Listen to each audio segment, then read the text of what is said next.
రవికాంత్తో మాట్లాడడం. రవికాంత్ నిజంగా ఉన్న భూమి కంటే తగ్గించి చూపే రైతులది ఒక పరిస్థితి అయితే వరంగల్ జిల్లాకు సంబంధించి ఒక రైతుకు 2 ఎకరాల భూమి ఉంటే అసలు భూమి లేనట్టుగా చూపించిన పరిస్థితిగా అనిపిస్తుంది. అంటే ఆ రైతు సిచ్యువేషన్ ఏంది ఇప్పుడు?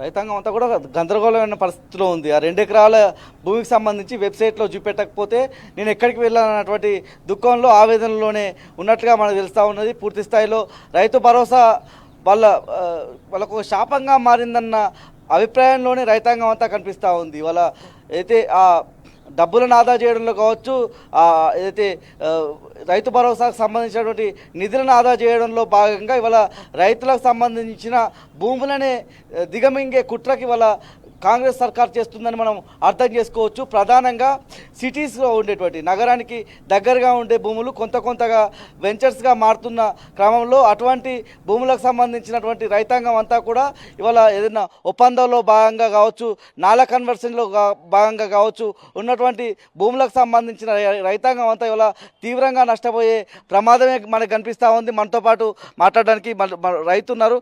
ఇవాళ భూములకు సంబంధించి వాళ్ళ కట్ చేసే అవకాశం కనిపిస్తుంది ఉంది. ఏదైతే భూములను కట్ ఆఫ్ చేసి దాంట్లో అసలు రైతుకు సంబంధించిన భూమి వెబ్సైట్లోనే లేకుండా చూపెట్టే ప్రయత్నం వరంగల్ జిల్లాలోనే జరిగింది. ఎట్లా ఉన్నది గ్రామీణ ప్రాంతాలకు సంబంధించి క్షేత్రస్థాయిలో ఎట్లా ఉన్నది పరిస్థితి? ఇలా జరిగింది ఏంటంటే ఊర్లలో తెలంగాణ ప్రభుత్వం కేసీఆర్ దయ వల్ల 3 లక్షలు ఉన్న భూమి 30 లక్షలకు రేటు పెరిగింది. పెరిగే వరకు వాళ్ళకున్న ఆపదలకు, బిడ్డ పెళ్లికో, ఇల్లు కట్టుకోవడానికో, ఇంకా ఇతరతర కార్యక్రమాలకు 1 ఎకరమో 2 ఎకరాలు రియల్ ఎస్టేట్లకు వీళ్ళ వాళ్ళకు అమ్ముకోవడం జరిగింది. 223 సర్వే నెంబర్లో 8 ఎకరాలు ఉంది అనుకుందాం. అందులో ఒక 2 ఎకరాలు తన అవసరరీత్యా అమ్ముకుంటే అది రియల్ ఎస్టేట్ దారులు నాలా కన్వర్షన్ చేసుకొని అమ్ముకోవడం వల్ల మొత్తం నెంబర్ను కూడా బ్లాక్లో పెట్టిన సందర్భాలు ఉంది.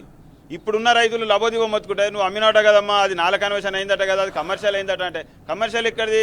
తన బిడ్డ పెళ్లికో 2 ఎకరాలు అమ్ముకున్నాడు, కడమ 6 ఎకరాలు నాటు పెట్టుకున్నాడు, ఆడ అవుపడుతుంది.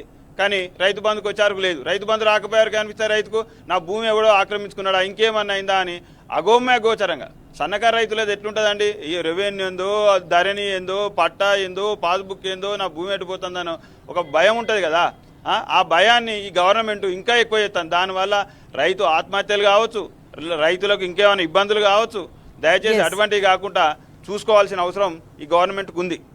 క్షేత్రస్థాయిలో ఇవాళ శశింగన్పూర్ నియోజకవర్గం అంటే ఒకప్పుడు ఎండిపోయిన భూములే కనిపించేవి, పడవబడ్డ భూములు, బీడువాడిన భూములకు ఇవాళ అక్కడ రిజర్వాయర్ రావడము, అక్కడ భూములన్నీ పచ్చదనంగా మారే పరిస్థితుల్లో ఇవాళ రైతాంగం ఎట్లాంటి ఇబ్బందులు ఎదుర్కొంటున్నాడు. ఇవాళ రైతు పెట్టుబడి రాక కావచ్చు, రైతు భరోసా కావచ్చు, రైతు రుణమాఫీకి సంబంధించి కావచ్చు, ఎట్లా ఉన్నది రైతుల పరిస్థితి?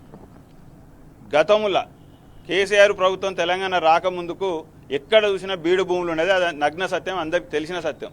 ఆ తర్వాత రిజర్వాయర్లు రావడం, కెనాలు రావడం, ఆ కెనాల ద్వారా రైతులకు పొలాలు మారడం, దానికి మళ్ళీ 24 గంటల కరెంటు ఉండడం, దానివల్ల పూర్తి వ్యవసాయం తరి పొలాలుగా మారినాయి.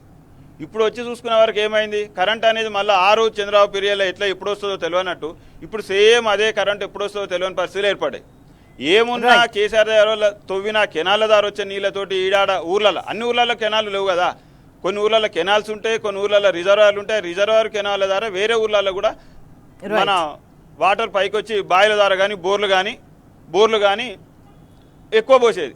ఈరోజు ఏమైంది? ఆ కెనాల దారి ఉన్న రైతులు ఒక్కలే పంట పండించుకోగలుగుతారు తప్ప మళ్ళీ మోటార్ మీద ఆధారపడి, కరెంటు మీద ఆధారపడే రైతులకు సేమ్ మళ్ళీ 15 ఏళ్ళ కిందనో 16 ఏళ్ళ కిందనో ఏ గోస వచ్చిందో అదే గోస వచ్చి ఆ సన్నకారు రైతు కూడా ఆ రోజు ఏమయ్యేది? కేసీఆర్ ప్రభుత్వంలో 2 ఎకరాలు ఉన్నాయని ఎప్పుడో పోయి 2 గంటలు పొద్దున్నే పోయి 2 గంటలు మోటార్ పెట్టుకొని మళ్ళీ ఏ కూలి పనికో పోయి ఇంటి ఖర్చులకో మంచికో చెడుకో బ్రతికేటోడు.